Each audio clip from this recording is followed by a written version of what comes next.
Hello and welcome to the Pod in the North. My name is Ari and here with me are Tonya and Elizabeth. This is a Game of Thrones podcast where we talk about our favorite topics in Game of Thrones and we hope you enjoy. We got this thing handled. You got the perfect base for radio. Illegal downloading. I don't know what that is at all. It just felt like the devil was coming out of my ears. I still don't know what the hell happened. And now everybody goes silent. Welcome back, and thank you for returning to listen to part 2 of our introduction. We hope you enjoy. I'm just recently beginning asks about the possible future of who's king and would Jon and Sansa's marriage really be beneficial, and wouldn't it be better for her to marry Harry to solidify the North and the Vales alliance and all that? I'm just like, why am I getting these questions? I'm low on the radar. They want to know your opinions, Tonya. Again, I only get asked about Sophie Turner, who is the love of my life, and about Daenerys' necrophilia kink, so... And I get questions about politics and stuff I don't know anything about, really. I refuse to set myself up for politics asks. Those will get deleted immediately, because I am not about that life. Apparently I'm not smart enough to delete them. I'm just like, oh, let me figure this out. Let me answer it as if I know what I'm talking about. I usually get questions about why I hate Rhaegar, or He's the worst. or why I have like the weirdest crack ships, which is like Ned and Cersei, because I love enemies to lovers, which I really wanted it to happen. Can you imagine how differently it would have been if Ned Stark actually accepted Cersei's offer of being Joffrey's Hand of the King, and like working with the Lannisters? It probably would have been a completely different story, but it would have been pretty hot. That's for sure. It would have been an amazing, like, I would have been down for that story. It Sure, really if cool, you want to write an AU after finishing Game of Thrones, we'd be here for it. We'd all be in the nursing home, unable to read, having to listen to audiobooks, but we'd be here for it. Fine, you know. Gotta kill the time in the nursing home somehow, Tonya. You do get a lot of asks about Rhaegar, though, Ari. It's very amusing to me personally how many people ask you about the emo gecko. They just know how much I hate him. But it's super funny, though, when it's people who are just like, why do you hate him? Because he's the worst. What other reasons do you need to hate Rhaegar Targaryen? Like, he abandoned his wife and children to the mercies of his mad father to run off with a 14-year-old girl, and I am still hoping in the books it turns out that she didn't go willingly. Yeah, people wonder why he's not my favorite. So someone actually sent me a question recently that was like, oh, this would be cute, and it's like Jaime and Rhaegar, thick idea, and I was like, well, I don't ship it, but that's an interesting idea. And someone else called me out by sending me an ask like, I don't ship him, you say, as if you don't hate him with your entire, like, being. Yeah, which I thought was funny. But yeah, it's basically like how much I hate him. Your blog is known as, like, Rhaegar Targaryen Hate Central. Like, all other Targaryens are fine. Rhaegar is a no-go. I don't even think that I talk about him that much, but he's a jerk, and I don't get why people like it. It's still your brand, though, Ari. Even if you don't talk about him that much, it's your iconic brand. All Targaryens are cool, except for Rhaegar. I wouldn't go that far. Well, we're talking about Ari here, not other people. It's like me with the Lannisters, you know? I'm like, I love the Lannisters so much, you know, trash children, they're so great, and then Tyrion's all like, me too, and I'm like, not you, you can choke. Go die, babe. I like Cersei. I enjoy her character. Yep. I don't love her. I love her. She's such a bad bitch. Bad bitches only. I really love her character because I just think she's allowed to be a messy bitch in a way that a lot of other female characters are not to be. Like, she's crazy. Especially if you read the books, she just, like, gets more and more unhinged. But it's just such a fascinating look into her. It's really cool. I just love her.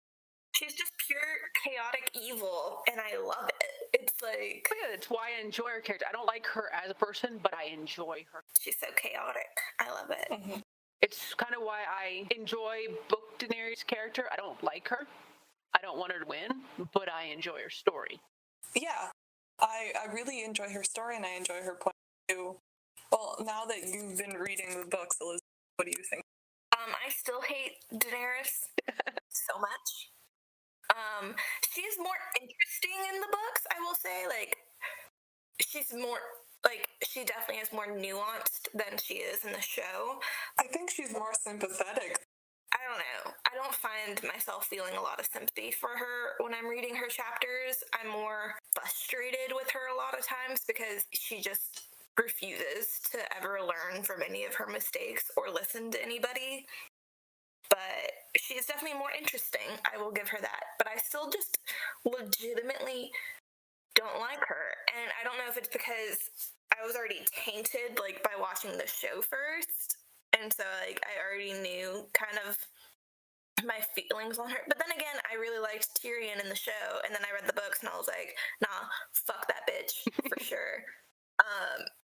Can you separate him between book and show Tyrion? Because book Tyrion is like a completely... I do, in a sense of, like, if people ask about it, like, you know, when people do things, I will say, like, I can understand where you're coming from, show only, but because of how he is in the books, I can't support it. But it's still, like, it still boils down to it's the same character, you know? And I feel like if George is to be trusted, which is a big if. Just with, like, backstory, he's not the same character because in the show he never was married to Tisha. Is it Tisha? I thought it was Taisha. I'm so bad at pronouncing things when I'm reading them. I called Sirius Black Cyrus for years. Like, I never got the Sirius joke at all. I pronounce it Tisha. I'm sure that other people pronounce it Taisha, but, like, in the show, like, she doesn't exist. Yeah. So he is a different character because he never raped. No, I mean, he did that in the show too, Ari. Yeah, they talk about it. Wow. Am I, like, hallucinating? It's been so long. You must be, because he talks about that with Shay and Braun. Okay, I forgot that then. Ignore me. His main difference in the show is just they take out a lot of his misogyny Classism and his rage. Like, his utter and complete rage in the show. Which does kind of make him a more palatable character. I feel personally, in the show, yeah, they definitely made him more palatable. Like, if I had never read the books, I totally would be on, like, I totally could be behind Tyrion. But I have now read the books. Thank you, Cal. And fuck Tyrion forever. But yeah, I don't know. But with Daenerys, like, again, in the books, I find her more interesting. I just still don't like her. And I don't see what other people see, where she's, like, this person to root for. And I don't see... Oh, yeah, no, she's definitely not someone to root for. I'm just saying, like, in general. I actually do root for Daenerys in the books. I think that, especially watching her take back power from the men that took it from her, so with her brother, just seeing her surpass him in, like, her role of power was really, really interesting, and I totally root there. And, like, with other men that don't take her seriously, but at a certain point you have to get back to who you were in the first book, really agree with every action that you're taking. I can see that in the first book, like, you know, her taking her power and, like, taking control of her life. But I don't know, the more, like, power she gets, the more she seems to almost forget where she came from, to me. And she seems to, like, she treats people the same way that she was treated, and she doesn't see, and she, like, acts like she's so much better than everybody else. But in reality, she's doing the exact same things that were done to her. And I don't know, I don't like it at all. Like, I don't find myself rooting for it. Honestly, Yeah, she started to lose me in the first book whenever they attacked, I forget the name of the people. The goat people. I thought it was lamb people. Oh, lamb. Whatever. But whenever she attacked him and she saw these women getting raped, and she just basically said, I'll have to live with it. This is the price of the throne. I'm like, yeah, no, you're losing. Yeah, I didn't like that either. And I really, as Chloe has done, in the defense of Miri Mazder, like, I don't agree with how that was done at all either. And I just feel like I think that's my biggest issue with Daenerys, is I don't feel like Daenerys has sympathy for other people who are in the same circumstances that she has been. And she talks about it like she does, but she doesn't truly. She doesn't really see that these people, have been raped and been beaten and have had everything taken from them, and she doesn't truly grasp what that means. And she thinks that she can just throw a Hello Kitty Band-Aid on it and everything's fine. And she doesn't understand why it's not. And I think that's my biggest issue with her, and has been, and that's my biggest issue throughout the whole series, is I just feel like she is a box of Hello Kitty Band-Aids and thinks that everything's great. And everything's not great. Just circling back to Tisha in the show, so I looked up the Game of Thrones fan, completely wrong, but doesn't say that Tyrion rapes her. It's just that Tywin has his guards gang rape Tisha while Tyrion was forced to watch. Tywin sarcastically has the guards pay Tisha by dropping a silver coin in her for each man who took her. By the end, there were so many silver coins that the pile was slipping out of her hands and coins were rolling on the floor. She was then sent on her way, and Tyrion never heard of her again. So I don't think the show had him rape her. Yeah. So maybe it didn't. I just knew that it still had I knew it still had Tysha, whatever, and that he was married before and had that trauma. But yeah, I mean, they definitely did, but they 100% changed Tyrion. They kind of took all his rough parts and all his gray areas and things that made him villainous to a degree, as per George has even said, and they rubbed them all down and covered him with Hello Kitty Band-Aid. That's gonna be my new thing, Ari. It's just Hello Kitty Band-Aid. I love it. You're welcome. Until he's finally this, more palatable, everyone can kind of root for guy, who he's just not in the books. I think Tyrion is the biggest example of just a completely different person between books and show. Everyone else, I feel like, their core skeleton is still the same between books and show for the most part. Somebody might be missing an arm or two, but the basic building blocks are the same, but I don't think that they are for Tyrion. He is just... They wanted him to be someone that you root for and do that. I mean, people still do, but I think, once you realize what he's done is doing. In the books, he's also 13 when the show, they changed him to 16. Yeah, I feel like I totally support and like that they aged everyone up, because it'd be real weird otherwise with a bunch of different scenes. But I feel like it also ended up changing so much, because there's a big difference between a 13-year-old and a 16-year-old, and a difference between a 16-year-old and an 18-year-old, or however. I still don't know exactly how old John and Rob are supposed to be in the show, because let's be real here, Kit and Richard do not look at any point, even when they're in the first seasons, they don't look like they're 18. They look mid-20s. They're supposed to be 17 in the first season. Yeah. Kit don't look it. Kit does not look it. Love that man to bits and pieces. He's a sexy piece of man, but he looks his agree to disagree, Elizabeth.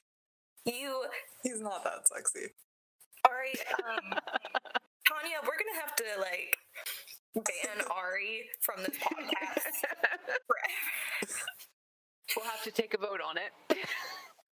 Charlotte will support me. Charlotte will support. up a poll here soon. But I just feel like most of the actors look their actual age the entire time. Like, no one looks younger at all, other than, like, Sophie and Maisie, who were actual literal children, so they don't count. And Isaac. Oh, and Isaac, yeah. But again, he follows into the actual literal child, so Yeah. doesn't count. But, like, all the, like Alfie, Richard, Kit, Amelia, Natalie, they all look their age. Like, none of them look like they're supposed to be in their, like, late teens. So, I don't know. That's the one thing I always, like, I like the show casting because I started with the show casting, and I think they're all very beautiful people, and for the most part, they're all really good actors. And again, I said for the most part. I was just about to, like, start listing all the bad actors on Game of Yeah, for the most part. But I just feel like none of them look the age that they wanted them to portray. Well, listen, the first person that they cast was Peter Dinklage, and then they had to follow with everyone else around him. So, like, Cersei and Jaime were older than Tyrion, so they had to be older than Peter, or around the same age. And then, like, Ned also had to be shifted up, so they got Sean Bean. So Sean Bean was, like, what, 50 when he started filming it? And Ned Stark in the canon is supposed to be, like, 35. Yeah. Pretty much. Yeah, like, somewhere, no, it starts 15 years after the rebellion, and he was, like, 18 to 20 at the rebellion, so I'd say he's, like 33 to 35.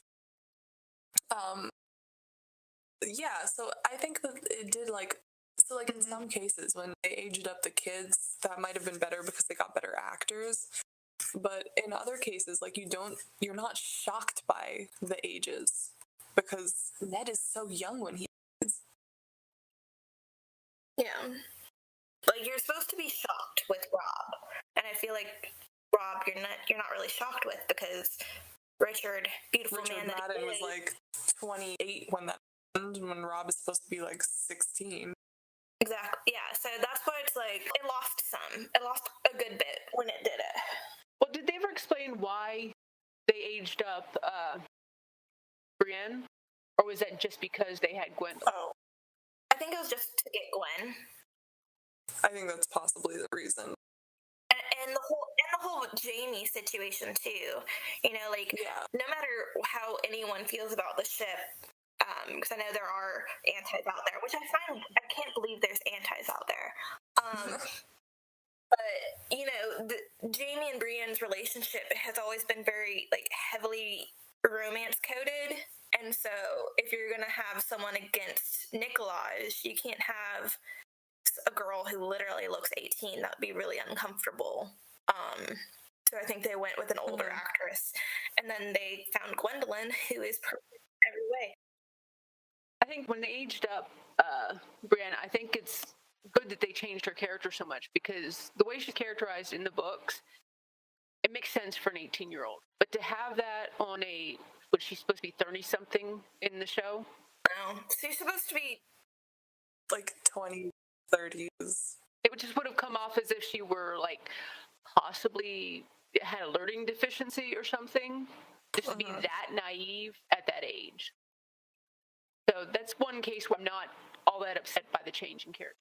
Okay. Yeah. I feel like when they aged everyone, they had to change things. And that's one of the big reasons why I'm, like, so mixed feelings on the aging up, because it required that they changed a lot about a lot of the characters. But at the same time, like, I don't want to see a literal 13-year-old looking actress getting it on with the Jason Momoa. No. Like, I don't care, you know, that would make me so uncomfortable. Or, like, an 11-year-old actress, you know, Sophie, when she started off, you know, was a literal baby. But, and I know, like, children do age, but even seeing her, like, as a literal baby, being in that uncomfortable marriage with Tyrion, that was hard enough to watch. I can't imagine them getting anyone even younger. So I think that aging up the younger kids was a good choice, but aging up the older actors was not as good a choice.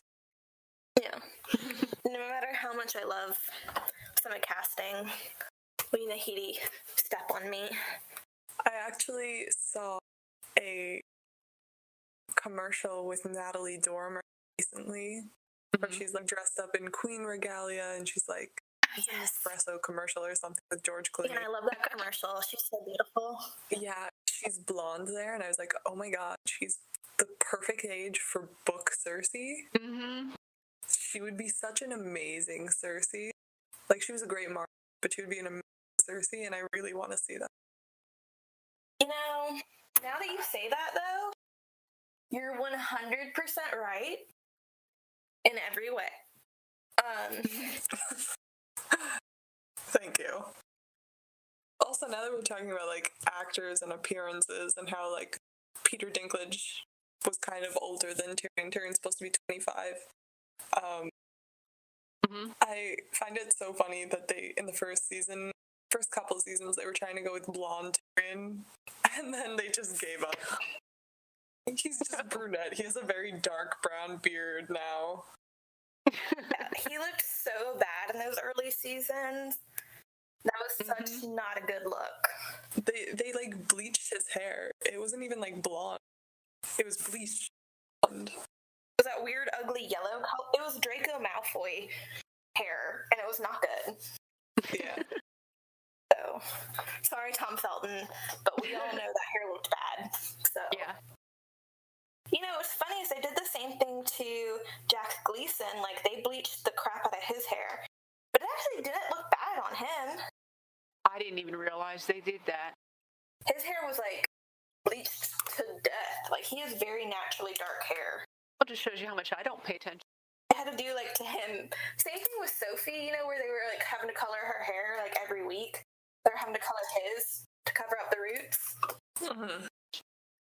Poor baby boy got his hair very bright, very lightened at a young age. Don't think that was great for his hair health, but you know, he's got to be the most hated man in television. So He did a good job of it. who's the real winner?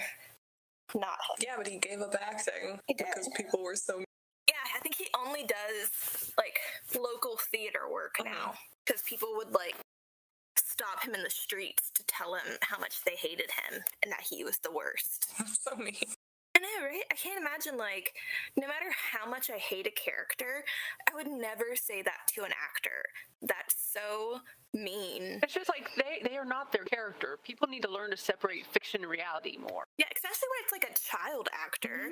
Like, you know, when he was doing that, he was only like 16-ish. Can't imagine stopping a 16-year-old in the street and being like, yo, fuck you, dude. I hate your guts. I hope you die. That would be awful. Thank you for listening, and I hope you enjoyed the episode. Please join us next time when we talk about what is arguably the heart of the series, House Stark.